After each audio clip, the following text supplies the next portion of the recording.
I jump on to the conversation, I want an introductory remark, a bit about yourself, both of you. Chef, why don't you go first? Oh, I'm Chef Manjunath Mural, and I'm the first chef to earn a Michelin star in Southeast Asia for Indian cuisine, Indian restaurants.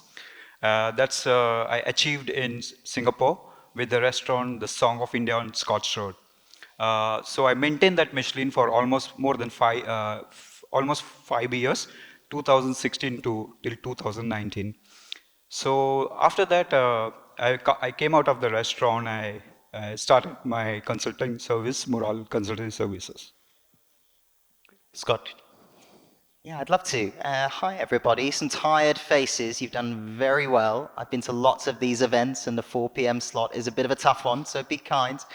My name's Scott McKechnie. It's lovely to meet you all. I'm the founder and the CEO of PLAI. In a former life, I was an international cricketer, so I fell in love with sport at a very young age. And obviously, as a teenager, all you can do is play. I played, and I got reasonably good. I was pretty average at the international level, I'll be honest. But my passion for sport was never really at the international level. My passion was in the community because I came from a very working class background. My mum and my dad, we didn't come from any prestige, and sport really was the vehicle that took me out of my community and into the big wide world. I now pay that forwards through PLAI. We've built a mobile application which supports 120 sports in 175 global markets. And essentially it helps teams in the community to run more simply. So if you are a soccer club or a cricket club in the community, you will use the app that we've developed to handle your communications, your player availability, your payments. And we're really now trying to help as many people in the community to have the same empowering experience through sport that I was fortunate enough to have. Excellent. So, both, one of the things that as entrepreneurs, we seek, not many achieve it, is finding purpose in your um, in your in your work. And I think both of you, I think, are very distinguished in that, right? So give us a sense, what when you have a impact based uh, job, how do you scale? Chef, you spoke about how people are inspired, and I know you have a picture of yours in one of the nice restaurants in a place I come from, which is Chandigarh, and same with you, Scott. So first, Chef, where does the purpose with scale come in? And give us a sense of the app that you're working on.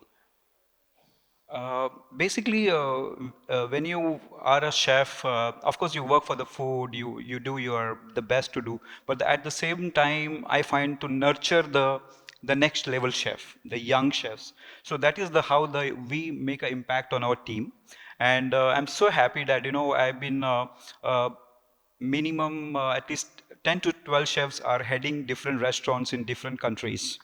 So one of the chef Rohan he owns his own restaurant in Chandigarh, which I talked to, and so happy about it.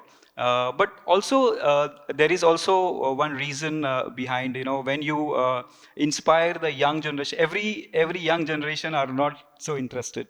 So it is all about like they need a little bit of patience. And as a chef, I'm very happy when I see I can nurture so many chefs. And I think I want to stick around with you. I, I told you I do a lot of work, and I'm personally very passionate about Indian culinary and the chef community. And I've seen a big transformation in 5 years, and wherein a lot of chefs are now working towards building their personal brand. They're building enterprises. But one thing I really like about your community is sense of gratitude towards your mentors. When I spoke about Chef Sanjeev Kapoor and what Rohan is doing for you, I think give us a sense how that kind of instilled, because part of business me and Scott come from, that doesn't come naturally, right? I think I want to share, basically I'm from family of doctors. My brother is a neurologist, my sister is an occupational therapist, my father is a Ayurveda, my mom is from homeopathy. So you understand, I want to go a little bit of back, it was not easy for me in 1998, support to become a chef. And in Hindi we called as Bawarchi. But I think thanks to the chef Sanjeev Kapoor, he became a hero of all the homes, during the ZTV, Khana Khazana. And he made that, a chef, what can be and what he can be do in the community. I think he is one of the inspiration for me to become a chef, and he's such like, if I give a call, he will answer my call. So that's the relation I built up with Chef Sanjay Kapoor. So it's all about how you take the things forward with all whoever you are working with. And I'm also very happy. I'm the first chef in Singapore who invited Chef Vikas Khanna in my restaurant, and he told me only one thing: you just devote those 7 days with me. You will learn a lot. Same thing, I invited Chef Sanjay Kapoor for 7 days in the same restaurant. He also told me, you are not going to cook today, okay? You are just spending time with me. You'll learn, I will nurture you. So that's how I nurture myself. I am carrying on the same nurture to the young generation. No, I think very humble. I'll give you a small story about my friend, my childhood friend. His father used to be the senior most police officer in our state, and this is something called an IPS, right? So, which is a civil servant of highest order. And he, after his 12th grade exam, I went to an architecture school which was a bit prestigious, and he chose to be in IHM Mumbai. And getting to IHM Mumbai was as difficult. But his mother said, you would never be a graduate because IHM is a diploma. So so he gets about 1 month of holiday on every year. He comes, he gives exam for correspondence because he wanted to be a graduate, but he actually became a very successful chef in his life. So I hear what you're saying, and when you spoke about your cousins as doctors, brothers as doctors, and but I think kudos to your community. You're really raising the bar and bringing a lot of prestige. I run an enterprise with Vikas. I know, the kind of quality work which is doing.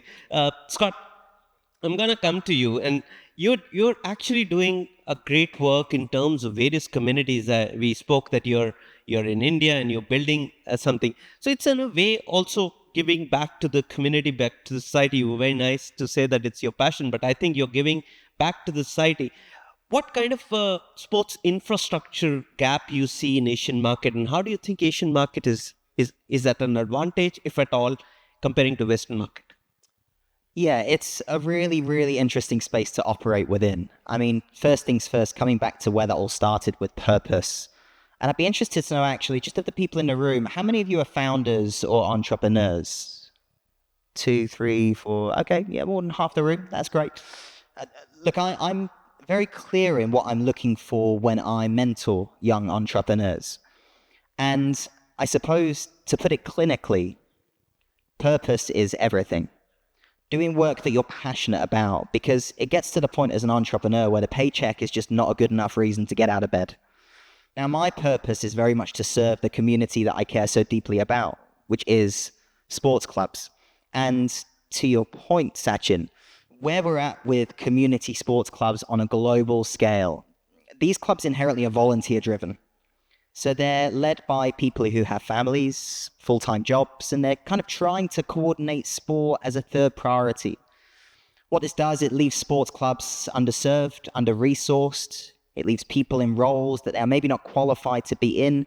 The intent is good, the execution is bad. And we're actually seeing in the industry of sport that participation is rising, but the number of sports clubs is actually reducing. It's a really interesting statistic. Certainly after COVID, we all want to get outdoors and be active. And as much as the volume of people participating in sport is going up, the number of organized teams is coming down. It means that the big clubs are getting bigger, but there's a lot of small clubs in the community, be it India or Singapore or the UK, who are not being served with the right tools and resources to be able to dominate for their community, and that impacts on young lives. So what we're doing is democratizing sports club management technology. Because other technologies that exist in this space, they charge a subscription to the sports club monthly or annual. But the smaller clubs cannot afford that subscription. The big clubs can. However, our technology is subscription free, and it means that the small clubs and the big clubs can now access the tools that they need to run a more simplified sports club and hopefully empower the next generation of young people. And that closes the loop on purpose. Because I didn't come from wealth and prestige, and sport was the vehicle that took me out into the big wide world, my purpose is now to give that back to as many communities as possible. We're doing that through the vehicle of technology. But whether it's sport or technology or culinary, no doubt, the world is moving so damn fast at the moment. It really does take some keeping up with. So I'm going to stick on that with you for 30 seconds in a very short, brief manner. Could you tell me, you're reaching to 175 odd countries with a great amount of speed, and you mentioned that it's all about quality that is critical in your business. So how do you bridge this with speed and core values that you want to keep in terms of quality? So very briefly, 30 second, 1 minute, you could give us a sense, give us the mantra if you understand word. Yeah, I'll do my best. Just about every single person I spoke to before I launched my global business told me not to launch in 175 global markets, which is what I chose to do. 6 years on, I have no regrets. And the mentors that I was speaking to, the people that were further down the road than me, said, go into one market, dominate that market, and then move to the next market. Not for me. Go hard or go home. The reason is that when you deploy a technology, in my case, or when you deploy your product on a global scale, what it does is it closes and accelerates the feedback loops. You're getting so much more feedback from so many other parts of the world. And let's be honest, the first version of our products are going to be pretty rubbish. Mine certainly was. But in deploying it in Europe and Australia, in deploying it in Asia and the US all at the same time, we could understand what different people needed from our product in different parts of the world. And in getting through those feedback loops much faster, we could iterate more rapidly and get to the point now where we're serving 45,000 global customers every single day. So to the young founders and entrepreneurs in the audience, if you're deploying a product that could potentially scale globally, everybody will tell you not to go everywhere all at the beginning. I would say do it. Get the feedback, accelerate faster, learn, iterate, and a little further down the road, you'll connect the dots and you'll succeed. Great. So no conversation with in an entrepreneur media stage would go without discussing capital. But before I come to that, which is going to be my last take, I want to talk about you both work in a very high pressure work environments. Same as the case with most of the entrepreneurs at various stages of their growth, right? And how do you manage to stay calm, stay focused, stay balanced, and not burn out? Either of you can take it first, but a sense of advice to young folks who are probably getting started on that arena. In this industry, I already more than 2 decades. When I was started my career, I think I call it as angry young man. I was so annoying if it is not done on the time, it's not picked up on the time, if the guest is not happy. Very, very much experience in all these 2 decades. I think I learned, you want to become a leader, you have to be calm, because you are handling that pressure team. The team is there for you. But if you come under pressure, the performance is going to go down. And if you're doing 100 covers a restaurant, whole service is going to be down. So I think a lot of people who have seen me in the kitchen, I'm the very, very calmest person. I don't give that pressure to the team because I want to act as a leader because I'm the driving force. I'm just tell only one thing, you just follow my instructions and they will follow it without compromising the quality, because the expectation of the food, whatever the cuisine we are serving is always high for me because it is done by a Michelin star chef. So I always joke, I can make a butter chicken, but I cannot put gold in the butter chicken, right? So that's how it has nurtured me. And as a leader, as a chef, I think you have to be very calm.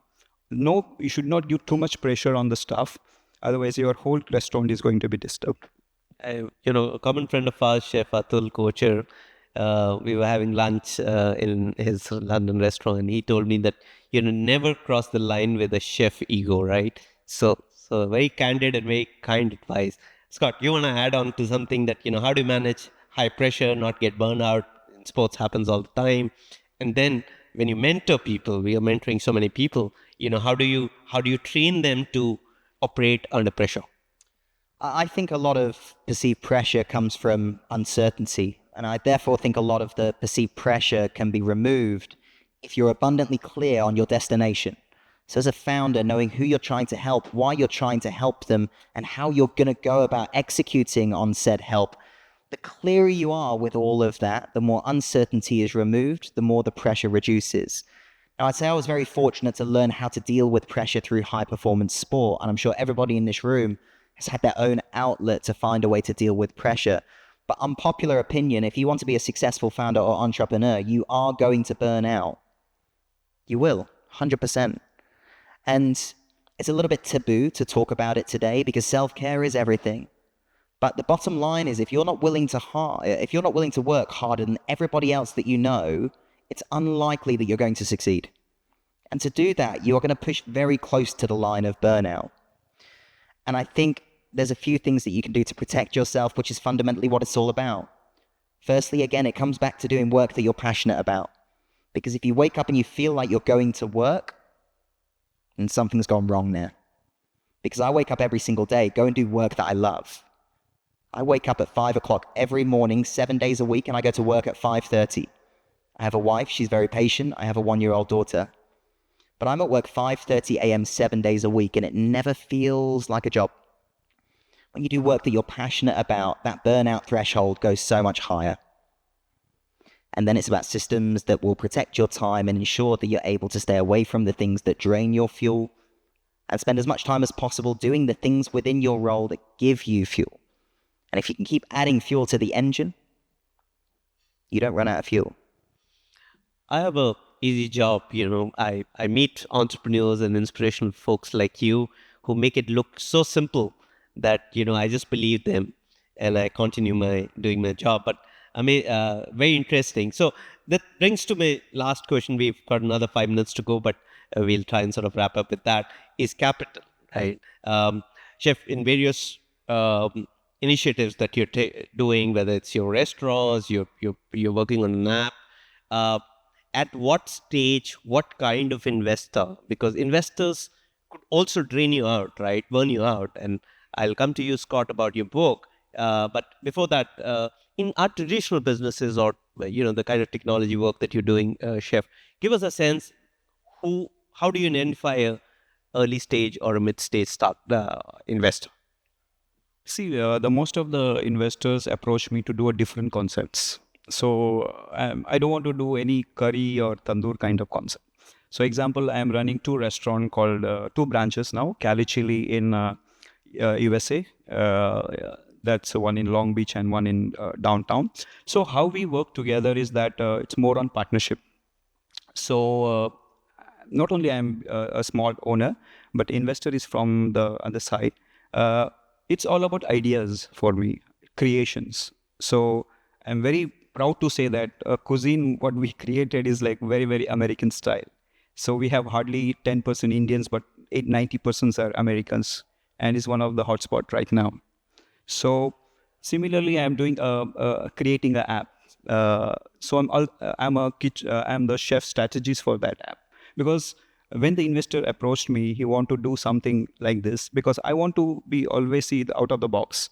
One day kitchen is fine, I do everything. How about AI is also coming, which I never thought that chef also be involved in the AI. When I saw that there is a good opportunity to be part of AI, why should not? So I had a meeting with them, and because I have experience of 2 decades, I can see the guest, I can understand what is wrong with him, why he's not unhappy. So I know what is the solution for that and what went wrong. So they partnership with me for this agenda, and I become a partner with them. So there are few restaurants which are coming. I'm working on a hawker food. So everybody loves hawker food when they come in Singapore.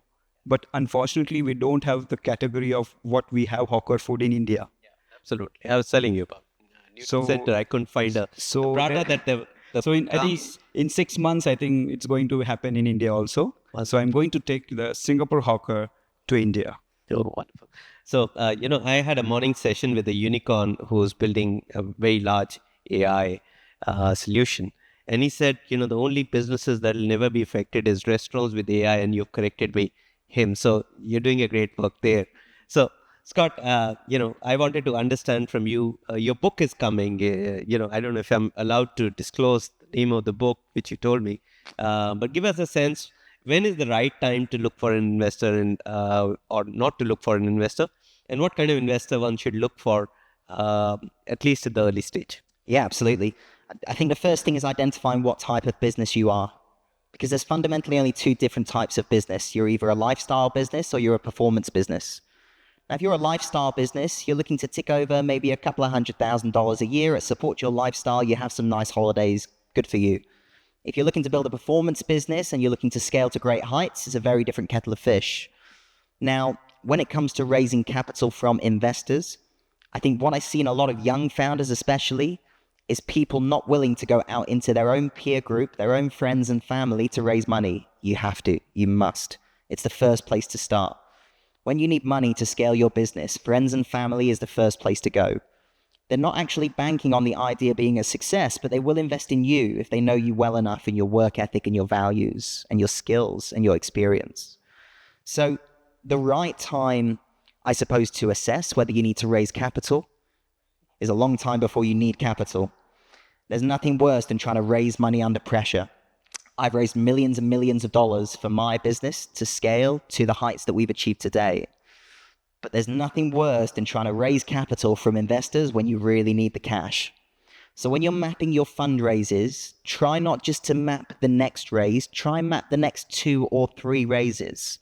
Every raise should cover the next 24 to 36 months. What do I want to do in the next 2.5 years? How much money do I need to achieve on all of these goals?